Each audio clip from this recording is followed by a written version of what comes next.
সৃষ্টি করা এটা তোমার একটা পুতুল খেলা, প্রলয় সৃষ্টি করবো পুতুল খেলা।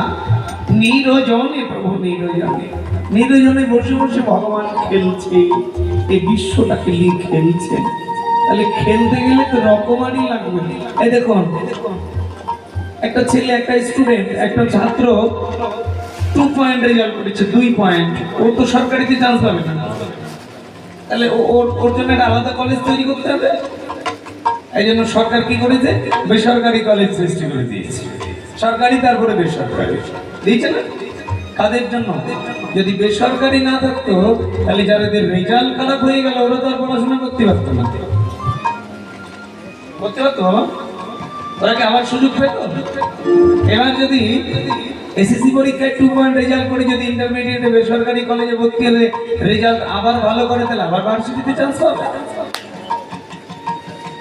মিলাবে, মিলিয়ে নেবেন। তাহলে রেজাল্ট অনুযায়ী কলেজ বলছে মানব জীবনটা ঠিক এরকমই, যার যেমন রেজাল্ট তার তেমন জন্ম। এখানে ভগবানের কি করা আছে ভাই? আপনি যদি এই জন্মে কালী পূজা করে মরেন, তাহলে পরের জন্মে যে মা পাবেন ওই মাকে ভগবান আগে থেকেই কালীতে ভর করিয়ে রাখবে।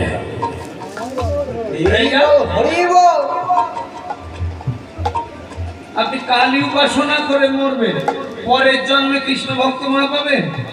ও মা রেজাল্ট আপনি যে